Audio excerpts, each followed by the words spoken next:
When you're doing an oil change in a GZ250, if you drain the oil with the motorcycle sitting on the side stand, keep in mind that the drain plug is on the right-hand side of the motorcycle, and when the bike's on the side stand, it's leaning to the left. And that means that you're going to have some oil actually trapped on that side of the engine. So to get rid of all of it, you need to stand the bike up for a little while and let the oil drain out. Also keep in mind that there are two oil filters in the system. The first one, of course, we all know, is the regular filter that goes into this housing. But there's another filter or screen, which is an oil sump screen, that sits at the bottom of the engine. Note the way it installs is with a shiny, smooth side toward the engine. There are two screws that hold it in place, like so. And to get access to this screen, you need to remove this cover, which, by the way, this is the oil drain plug, right? And there are three screws that you can remove. Take this cover off, then you get access to this screen that, again, is at the bottom of the engine. As I mentioned, the screen is retained with two screws, which look like Phillips screws, but they're really not. With Japanese motorcycles, screws like this, and you can see that there's a dot right there next to the slots, and this dot means that this is Japanese industrial standard type screw.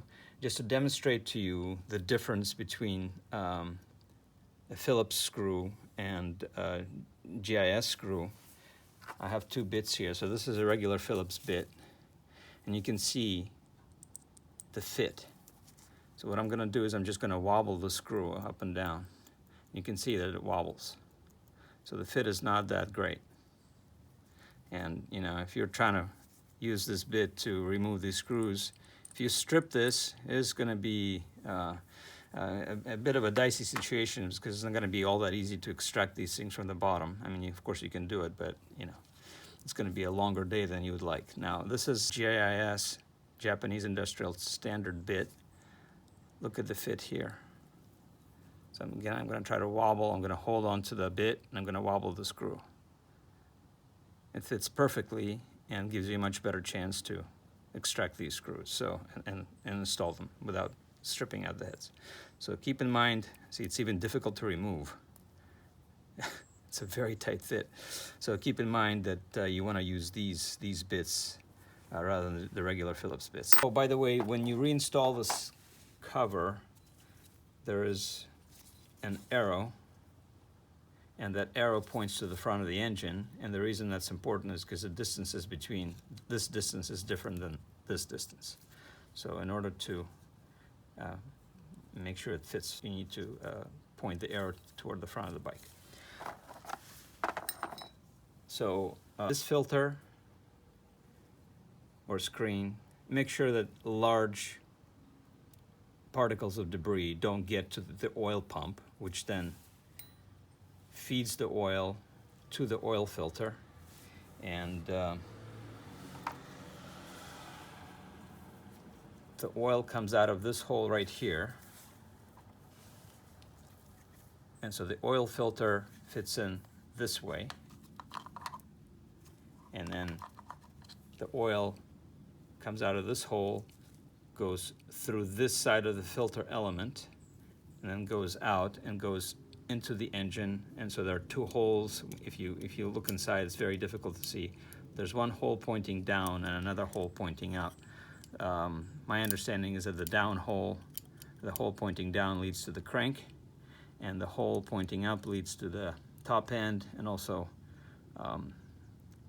the transmission. I mean, it might be the other way around, that the hole pointing down goes to the crank and the tranny. It might make more sense. But at any rate, the filter also has this valve here that you can see. If I push on it relatively hard, it moves. This is called a bypass valve. And that comes into play in two situations. One, if the filter somehow is completely clogged, the bypass valve is going to open, and you know, it's better to feed dirty oil to an engine than no oil. So that's, you know, the purpose of the bypass valve in this situation. But there's another situation where it probably does open, and I think it's when you know, if you have really cold temperatures, if the oil is cold, it's going to be quite thick, and it might be easier for the oil to go through the bypass valve than through this medium. So that's another situation where the bypass valve can open. Now there are also O-rings, which I haven't shown yet. So there are two O-rings that have to be installed. One goes in there, and then the other O-ring goes onto this cover here, then covers the filter. Then there's also a spring. So if you look at these two O-rings, this is really the critical one, because I'm going to install it right now. I'm going to use a little bit of, I mean, you can use oil, but I don't have any handy just now. I'm going to just use a tiny bit of assembly lube. It's not really necessary, but I don't like to install things dry. So you're just going to put it in like this around this boss. And so the reason this O-ring is critical is because we want to make sure that as the oil comes out of this hole, it actually goes through the filter. If you leave this O-ring out, it's going to bypass the medium and just go in here, and then the oil won't be filtered. So please don't leave this O-ring out. This is really the important one. The bigger one, yes, it's important, of course, but it's really to provide the seal. So if it begins to leak a little bit, I mean, you'll know that there's a problem, and you can, you know, always replace it or do whatever you need to do. But this one, if you leave it out, you know, the bike will run, everything will be fine, seemingly, but your oil won't be filtered at all. Okay, so one thing I'm going to install here is an oil filter magnet, which goes on this side, of course. And so this is a oil filter magnet that's made by Motion Pro. It has a 1-inch ID, which fits perfectly here. I'm going to provide a part number in the description. Many advantages to these things. I really like the idea of using or an oil filter magnet. I also use a magnetic drain plug. So the advantage of this thing is that it traps, I mean, usually a filter like this traps particles on the order of, I don't know, 20, 30 microns. And a filter of this type will grab much smaller particles, and essentially it works as a pre-filter, because as the oil comes out of here, you know, it hits this area first, and so any magnetic particles that are really small will be trapped here, and then the filter will take care of the rest, so take care of the bigger ones. These things can be reused multiple times, and I'm just looking at some of the information that is provided by the manufacturer. This is a neodymium magnet, and which is rated to withstand over 300 degrees Fahrenheit. And they say it's reusable for up to 5 oil filter changes. So why limited life? And the reason can be found in this chart here. So these are thermal characteristics of neodymium magnets. So I'm assuming, you know, if the manufacturer is telling us that the filter can withstand temperatures up to 300 Fahrenheit, it's this type of, you know, there are different material types, right? I'm going to assume, for the sake of this discussion, that this is a type of magnet we have. Maybe it's has a lower rating, maybe a little bit higher, but let's just stick with this for a second. So there are two temperatures provided by the manufacturer. One is the maximum operating temperature, the other one is a Curie temperature. So basically, if the magnet is placed in an environment that exceeds the Curie temperature, all the magnetism is going to be gone, right? And if it's in an environment that's always below the maximum operating temperature, the magnetism should be retained almost indefinitely. Now, let's keep in mind that the normal operating temperature oil operating temperature is between 230 and 260 degrees. In extreme conditions, of course, that can be exceeded. But if we're running between 230 and 260, this magnet should give us quite a long life. I mean, because we're really not approaching maximum operating temperature. So once you approach this temperature and you exceed that, some magnetism will be lost. So the more you exceed the maximum operating temperature of this magnet, the more magnetism is lost, and the faster this thing will become useless. So every time you change your oil, it's a good idea to see how well this sticks. So by the way, notice that this magnet turns the entire filter into this whole side of the filter becomes magnetic. So, you know, if you can see that the magnet is still sticking and it seems to be doing its job, just keep using it.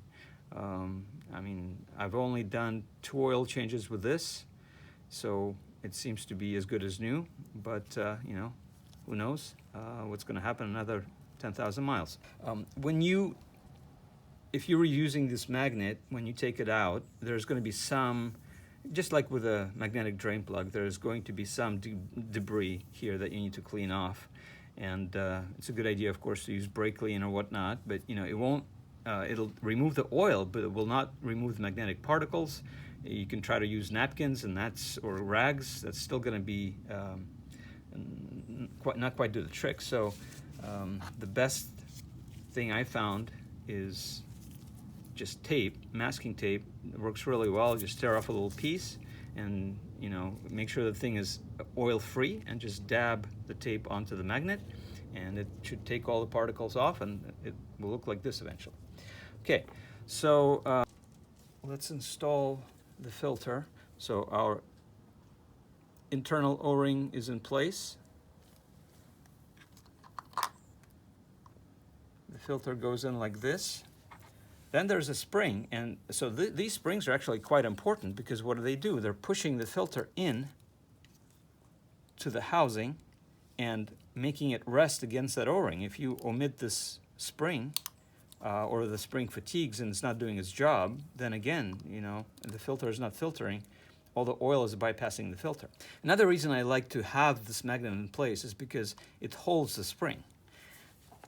And then there's this little boss on the cover, and it just fits around the boss, and we can install it pretty easily. If you didn't have the magnet, you would have to somehow keep this in place with your hands or try to put it around the boss, and it's just not as easy. Okay, we're going to put the filter in.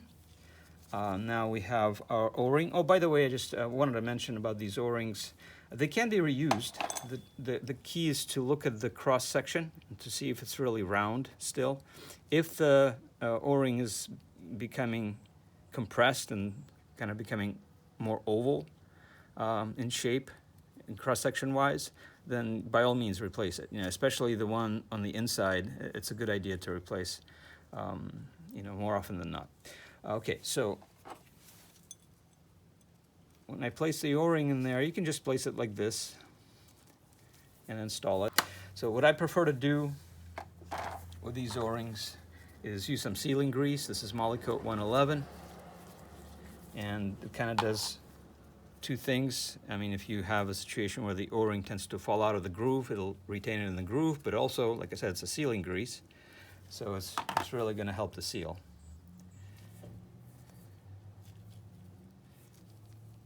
It doesn't take a heck of a lot of grease.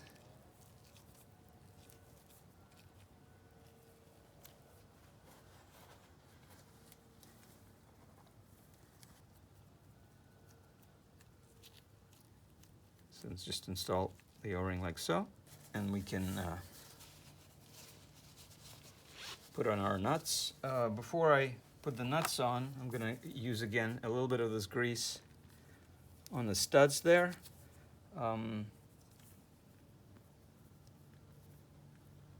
Really, there's no potential for galvanic corrosion here, because these are not dissimilar metals. The studs are steel and the nuts are steel. But the reason I do this is just to avoid galling the threads, and also, you know, there could be some atmospheric corrosion. So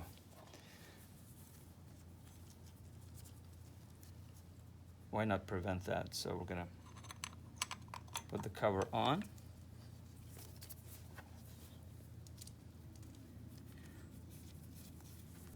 The manual provides no torque here. I mean, of course, you can look this up just based on the size of the fastener, but I don't think that's necessary.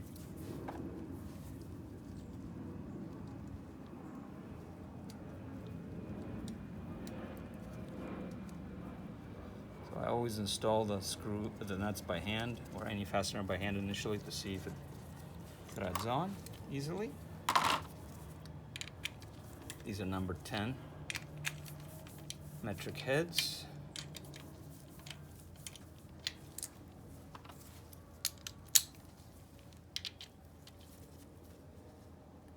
And just snug it up gradually, not right away. So you go around the cover. And notice that I'm not using much leverage here. I'm just basically holding it essentially by the ratchet by the head.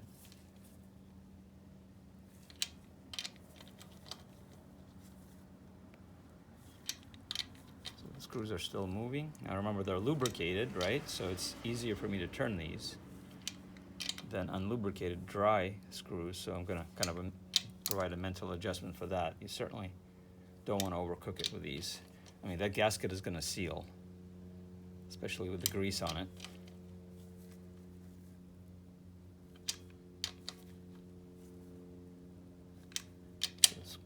The nuts are really kind of stopped moving, so we're good to go with the filter.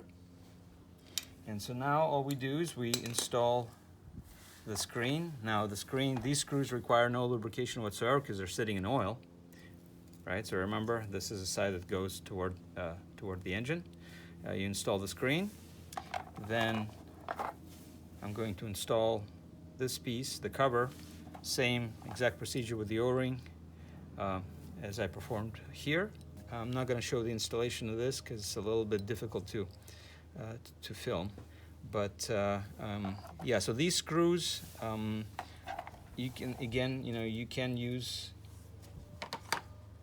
sealing grease like this on these screws. I mean, these are going into aluminum, but I don't really like to use, and you could use anti-seize for that purpose, because once you have dissimilar metals, steel and aluminum, it's better to have some sacrificial anode between the threads. But I'll be honest, it makes me a little bit nervous, even though these screws are going to be outside of the chamber that contains the oil. Anti-seize has a tendency to get all over the place.